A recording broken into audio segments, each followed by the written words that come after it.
Welcome back today match prediction and highlight. তো কেমন আছো তোমরা? আজকে আমি আলোচনা করবো women's premier league 2024 match number 8, 8 নম্বর ম্যাচ, যেটা খেলা হবে UP Warriors versus Gujarat giant. খেলাটা হবে আজ, যদি আমি ডেট বলি 1 মার্চ 2024-এ ইন্ডিয়ান টাইম সন্ধ্যে 7:30 PM খেলা।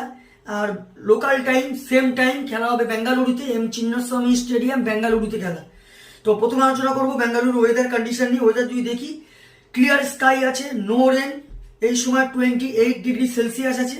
পিচ যদি আমি ক্যালকুলেশন করি, তো বেঙ্গালুরু এই পিচ হাইয়েস্ট সাকসেসফুল চেস এই ইয়ারে 172, যেটা লাস্ট ম্যাচ কালকের হয়ে গেছে ম্যাচ, ইউপি করেছিল 190+ করেছিল, যেটা চেস হয়নি। চেস করতে করতে ম্যাচ হেরে যায় বেঙ্গালুরু। আমার প্রেডিকশন ছিল ইউপি উইন হবে, সঙ্গে সেকেন্ড ব্যাটও প্রেডিকশন ছিল, কিন্তু ইউপি অনেক রান করে দেয়। আর তো যাই হোক, এখানে একটা কথা বলবো, টসে জিতে ফিল্ডিং নেওয়া সব থেকে বেস্ট অপশন হবে, কারণ ডিউ একটা বড় ফ্যাক্টর আছে। তার উপরে আবার ডিফেন্ডেবল টোটাল স্কোর করতে গেলে প্রায় 200-এর কাছাকাছি করতেই হবে, তাহলে হয়তো ডিফেন্ডেবল টোটাল হবে, না হলে 170 থেকে 180 চেজেবেল। তো এখানে একটা কথা বলবো, টসে জিতে ফার্স্ট ফিল্ডিং নেওয়াই সব থেকে বেস্ট অপশন হবে।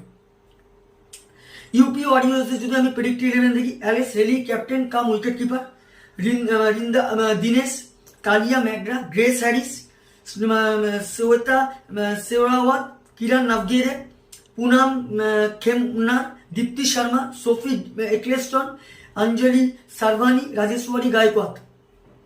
গুজরাট জায়েন্টে যদি ওম্যানে যদি আমি প্রেডিক্ট 11 দেখি, বেথ মুনি ক্যাপ্টেন কাম উইকেট কিপার, বেদা কৃষ্ণমূর্তি, হার্লিন দোয়েল, ফোভি লিচফিল্ড, দিওলান হেমলতা, আদলি গার্ডনার, কাতরান ব্রয়েস, স্নেহা রানা, তানুজা কানোয়ার, লি তাহু, মেঘনা সিং। দুটো টিমে আমি প্রেডিক্ট 11 বা প্রবাবলি 11 বলে দিলাম।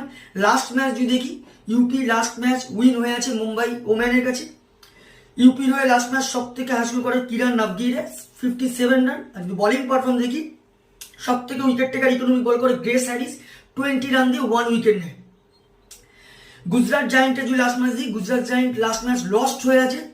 গুজরাট জায়েন্টের হয়ে লাস্ট ম্যাচ সব থেকে হাসিল করে হেমলতা, 31 রান নট আউট। আর যদি বলিং পারফর্ম দেখি, সব থেকে উইকেট টেকার ইকোনমিক বল করে আজলি গার্ডনার, 15 রান দিয়ে 1 উইকেট নেয়।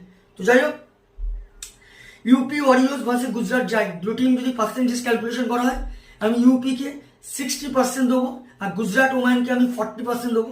আমার প্রেডিকশন আজকে match winner, match number 8 winner UP Warriors woman win this game. UP woman এই ম্যাচ জিতবে। আর যদি টপ ফ্যান্টাসি পিক দেখি, কারা কারা এই ম্যাচে পারফর্ম করতে পারে, ইউপি ওয়ারিয়র্স ওম্যান যদি টপ ফ্যান্টাসি পিক দেখি, অ্যালেক্সা হেলি, grace Harris, Deepti Sharma, Rajeshwari গায়কোয়াদকে top fantasy পিকের মধ্যে রাখবো। গুজরাট ওম্যানে যদি আমি টপ ফ্যান্টাসি পিক দেখি, গুজরাট হার্লিন দোয়েল, ফোভি লিচফিল্ড, আজলি গার্ডনার, লি তাহুকে টপ ফ্যান্টাসি পিকের মধ্যে রাখবো। রানের যদি ক্যালকুলেশন করা হয়, যদি ইউপি ওয়ারিয়র্স ফার্স্ট ব্যাট করে, তো আমার ক্যালকুলেশন ইউপি ওয়ারিয়র 170 থেকে 180 করবে, যেটা 15-20 রানে ইউপি উইন হবে। আর যদি Gujarat giant woman first bat করে, তো আমার ক্যালকুলেশন গুজরাট জায়েন্ট ওম্যান 150 থেকে 160-র মধ্যে রেস্ট্রিক হবে, যেটা 5-4 উইকেটে ইউপি ওয়ারিয়র্স উইন হবে। তো ভিডিওটি ভালো লাগলে লাইক করো, শেয়ার করো, কমেন্ট করো আর সাবস্ক্রাইব করো। বাই।